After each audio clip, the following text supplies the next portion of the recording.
to stay inside of her where he was safe, and his broken heart couldn't hurt him. But Lindsay's courage overcame her fear, and she gave birth to that precious baby boy and then handed him over to his dad. And Beto stayed with Beckham throughout the transport from Baylor to Children's and watched over him like only a proud new dad could. We all spent a lot of time with Beckham in the hospital. He was there until February 10th, and then Beto and Lindsay got to take him home. And for 7 weeks, they just got to enjoy little Beckham. For 7 glorious weeks, they forgot that he had half a heart. They just got to be at home with that little sweetheart. And I'll never forget the picture they posted of Beckham's first smile. It was the only smile they had a picture of, because shortly after that, they found themselves back at the hospital, and Beckham was fighting for his life after a valve on his heart gave out on April 1st, 2013. I'll never forget the call that I got from Lindsay that night telling us that Beckham may not make it. Thankfully, against all the odds, he survived, and after 2 long and very difficult months at Children's, Beto and Lindsay got to bring Beckham home again. But coming home this time was very different than coming home the first time. Beckham had experienced a traumatic brain injury as a result of the cardiac arrest, and so this time Beckham came home with lots of medical equipment. But God knew what he was doing when he gave Beckham to Beto and Lindsay, because never has a little boy been so unconditionally loved. Beto and Lindsay were told that they would have another 4 to 6 months with Beckham, and so they arranged their whole lives around trying to squeeze the most out of every moment. Beto's job, who had been amazing through this whole process, allowed him to work from home. Lindsay gave up photography and devoted her days to caring for Beckham. Beckham had a whole team of people who helped care for him. There's Alan, the hospice nurse, Kelly, his physical therapist, and Mina, Beckham's most beloved nighttime nurse. And things were very different for Beckham this time around. He had dozens of seizures a day. He had to be fed through a G-tube, and he wore a cannula to help him get enough oxygen. And Beto and Lindsay became experts in all things related to Beckham's care. And we all waited, and we prayed, and we wanted God to heal Beckham's brain so that the doctors could operate on his heart, but sometimes it just seemed like God wasn't listening. And so our prayer became, God, just let him make it to his first birthday. And we were so worried that he wouldn't make it that we moved his party up a whole week. And because Lindsay was from Michigan, the theme was Winter Wonderland, and we brought in snow. We were worried, but Beckham just kept fighting, and he made it past his first birthday. And from his birth, the 16 months between his first birthday and this past Wednesday, Beckham got to check off a lot of things on his bucket list. He got to go swimming, visit a pumpkin patch, celebrate Thanksgiving, cut down a Christmas tree, and even touch real snow. And in the 2 years, 3 months, and 11 days of his life, he changed all of us.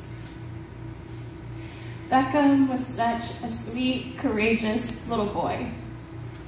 Most of us will never fully understand the challenges he faced every day of his life, but he met each day with so much courage and bravery and such a gentle little heart.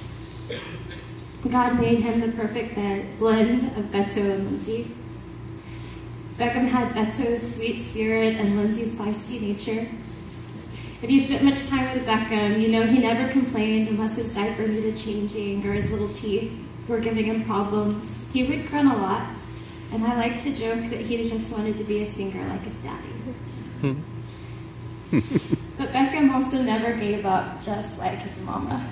And he kept fighting for so long that it began to feel like he was just going to fight forever.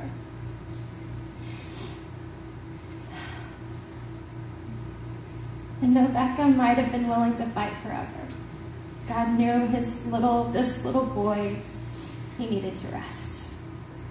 And so on April 1st, 2015, 2 years to the day that Beckham went into cardiac arrest, God took our sweet little Beckham home. We actually sang that song, Good to Me, the night that Beckham died. It was a beautiful moment.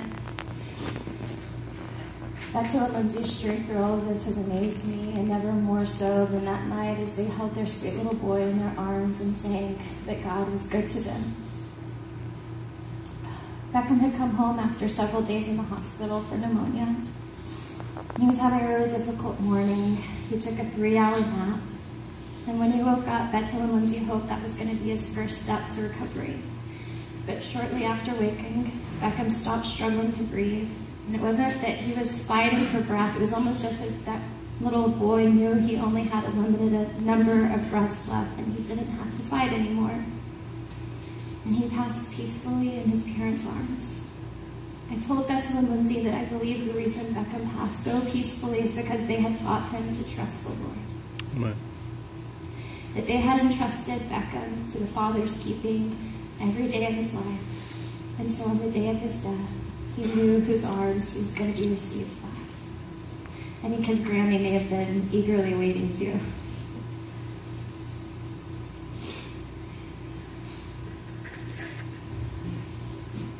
We will miss Beckham. We will miss his sweet cheeks.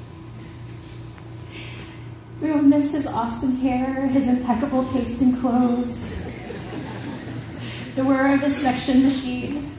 And I will take solace knowing that he is with Jesus. I take comfort knowing that Beckham will never again struggle for breath. Our hearts may be broken today, but his is whole. And our arms are going to feel empty without him. But Beto and Lindsay's arms will be empty without him. I would encourage you as their friends, put Beckham's birthday on your calendar. And send them cards on December 21st. When Mother's Day and Father's Day comes around this year, don't forget them. And when you think about them in the coming weeks, don't just think about them, but send them a text, and send them a call, and invite them over to dinner. The outpouring of love over this last week has been overwhelming. And as their friends, let's make sure they don't grieve alone after the funeral is over. They have done so well caring for Beckham, and now it's our turn to care for them as they heal. And so, Lindsay, you guys did a fantastic job with this little boy. Thank you so much for sharing him with the rest of us. Our lives would not be the same without him, and they would not be the same without you. And I know I can say that on behalf of everybody in this room. We love you guys. This next song is a song that Beto and Lindsay sang over Beckham many, many times in his life, and it holds a special place in their hearts.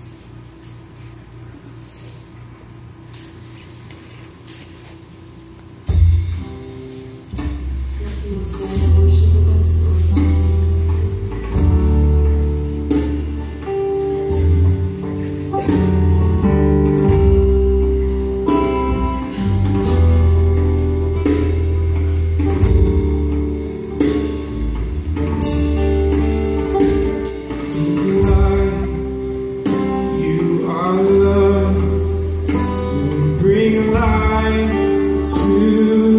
Darkness, you give hope, you restore.